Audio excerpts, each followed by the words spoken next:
Hai Sobat RL Chess, terima kasih sudah klik video ini. Kita akan bahas permainan dari Magnus Carlsen melawan Praggnanandha dari ajang turnamen Norway Chess 2024 yang sudah masuk babak ke-8 teman-teman tadi malam.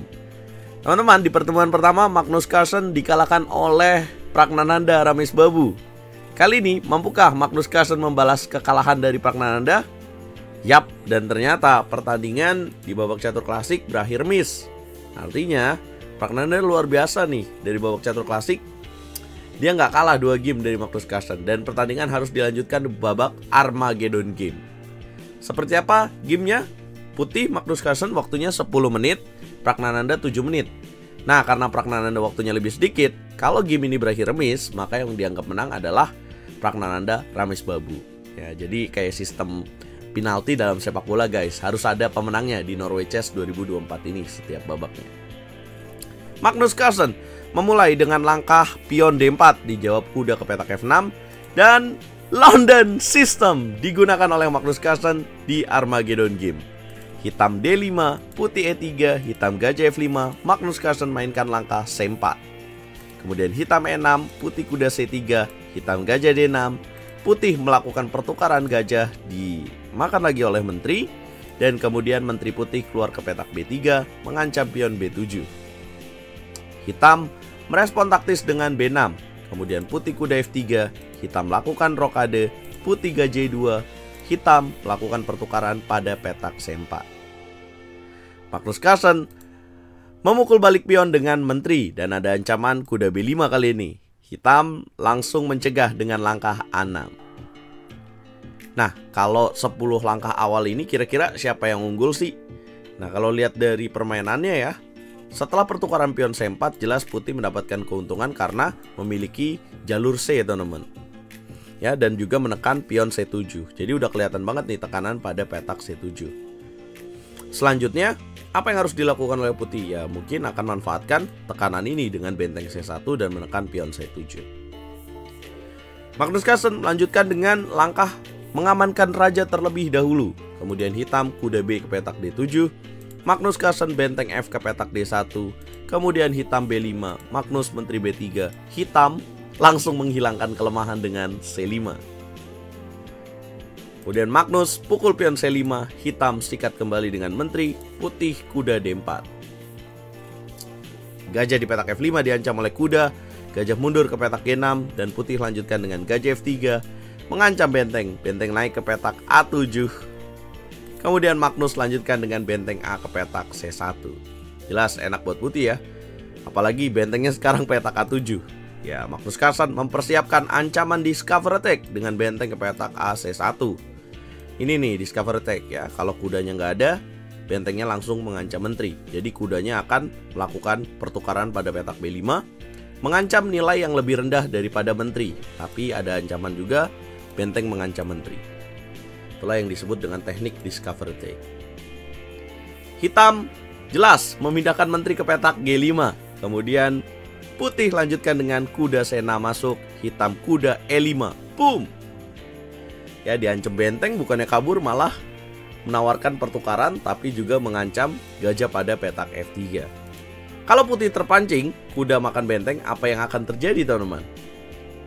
Maka ini akan berakibat fatal buat putih karena kuda makan gajah skak pin. Kemudian apabila raja ke petak H1, maka akan ada lanjutan langkah indah kuda ke petak G4. Sacrifice the knight. Sacrifice the knight.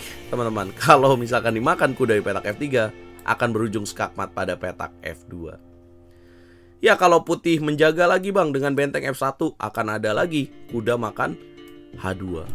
Jadi kalian mungkin dapat satu benteng, tapi tekanan pada hitam dari hitam lebih bahaya lagi teman-teman.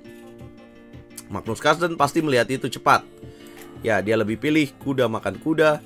Kemudian Praggnanandha menteri pukul kuda, dan putih melanjutkan dengan mendobrak pion A4. Boom.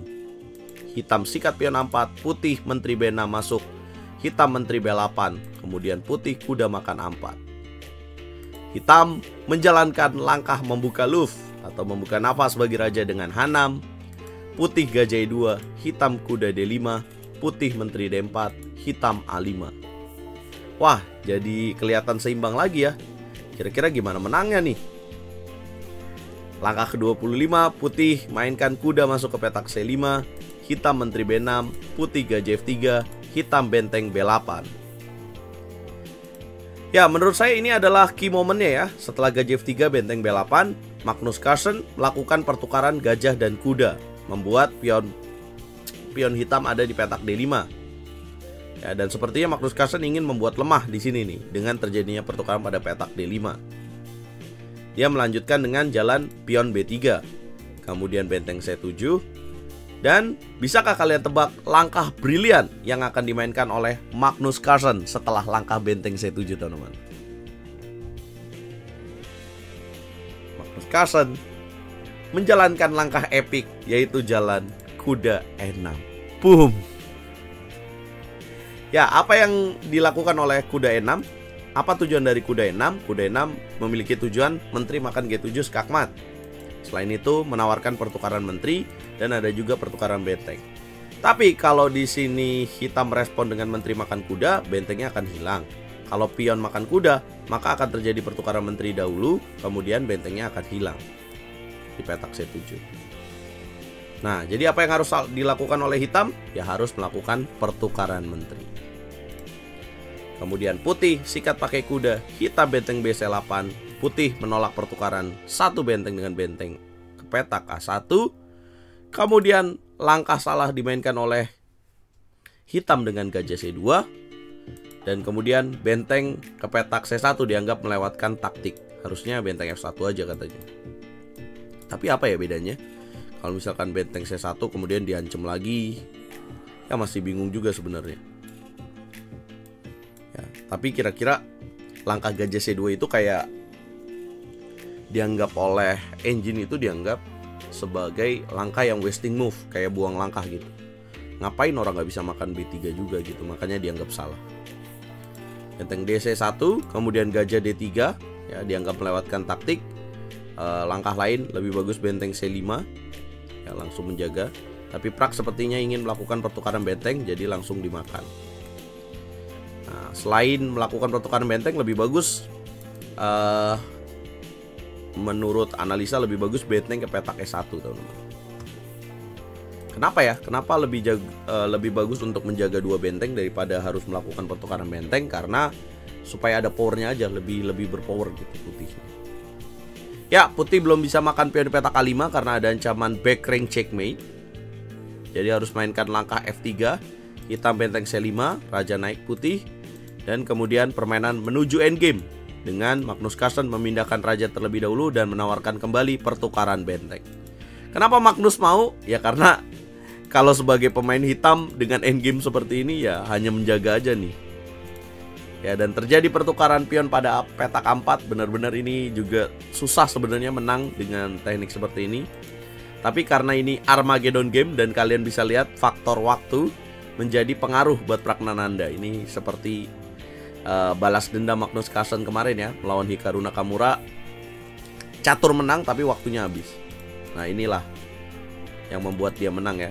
Jadi terjadi pertukaran pada petak H5 yang memaksa hitam harus menjaga pion promosi di jalur H. Kalau bukan karena waktu ya masih seimbang mungkin. Nah, ini langkah G5 kurang bagus. Lebih bagus lagi sebenarnya adalah kuda D5 dan kemudian langsung aja pion mendorong E5 ya. Tapi Magnus sepertinya mencari waktu dan G5 tinggal 15 detik, 12 detik, raja E5 dan ya kuda D5, kuda F6 ya udah terkunci semua. Nah, yang penting rajanya bisa mendekati pion F7 guys. Nah, ini kalahnya. Nah, dimakan deh. Boom. Karena gajahnya sukswang mati di sana dan akhirnya menyerah di langkah ke-67. Ya, Armageddon game ini mau nggak mau karena hitam waktunya lebih sedikit dan Magnus cerdik ya memilih partai yang rumit ya, menjadikan Pragnananda harus kehabisan waktu dan akhirnya kalah juga dengan teknik endgame yang seperti biasa dilakukan oleh Magnus Carlsen, menang dengan pion bebas. Teman-teman, apapun itu, bagi saya Pragnananda adalah salah satu counternya Magnus ya. Terbukti dari 2 game catur klasik di Norway, dia tidak kalah skor oleh Magnus, itu luar biasa banget. 2 game Magnus gak pernah menang, itu gokil banget sih. Dan kita akan lihat mungkin beberapa tahun ke depan dengan makin bertambahnya usia Magnus, mungkin Pragnananda akan lebih banyak menang dari Magnus Carlsen. Dan ya mungkin akan menjadi alarm buat Magnus Carlsen. Dan itulah kenapa Magnus Carlsen pengen melawan pecatur yang generasi lebih muda ya, dalam perebutan gelar juara dunia, karena menyulitkan dia juga guys. Berikan komentar kalian teman-teman. Dan hari ini, malam ini Norway Chess 2024 libur dulu ya. Dan untuk sementara klasemennya siapa yang memimpin? Untuk sementara masih Magnus Carlsen ya, karena dari partai lain si Hikaru Nakamura juga mengalami kekalahan dari babak Armageddon Game melawan Alireza Firouzja. Dan Ding Liren belum menang juga, dia kalah lagi dari babak Armageddon Game melawan Fabiano Caruana. Jadi klasemennya seperti apa? Klasemennya Magnus Carlsen masih kemarin dia 13 poin, 13 poin. Kemudian mendapat tambahan 1,5 berarti 14,5. Dan kemudian Hikaru Nakamura mendapat 1 poin berarti dia 13,5. Kemudian Pragnananda Ramesbabu ya mendapat 1 poin, dia dari 11 poin 12 poin. Dan kemudian Alireza Firouzja yang berhasil menang mendapat 1,5 poin dari 9,5 berarti 1,5 jadi 11 ya. Dan kemudian Caruana dari 7,5 poin mendapat 1,5 jadi 9. Dan kemudian Ding Liren 3,5 tambah 1 4,5 ya. Ding Liren ya terbawah lah teman-teman. Ini soalnya belum update nih klasemen ya teman-teman. Jadi aku bacain aja. Jadi Magnus, Hikaru, kemudian Pragnananda, Alireza, Caruana, dan Ding Liren. Apakah semua akan Magnus pada waktunya? Tinggal 2 babak. Di babak berikutnya Magnus akan berhadapan dengan Alireza Firouzja lusa ya, besok ya. Dan kemudian Hikaru akan melawan Ding Liren, Pragnananda akan melawan Caruana. Jangan lupa follow sosial media RL Chess, dan jangan lupa juga gabung ke pelatihan RL Chess Academy. Latihan langsung dengan RL Chess dan jadilah pecatur yang lebih hebat lagi. Kita ketemu di video berikutnya.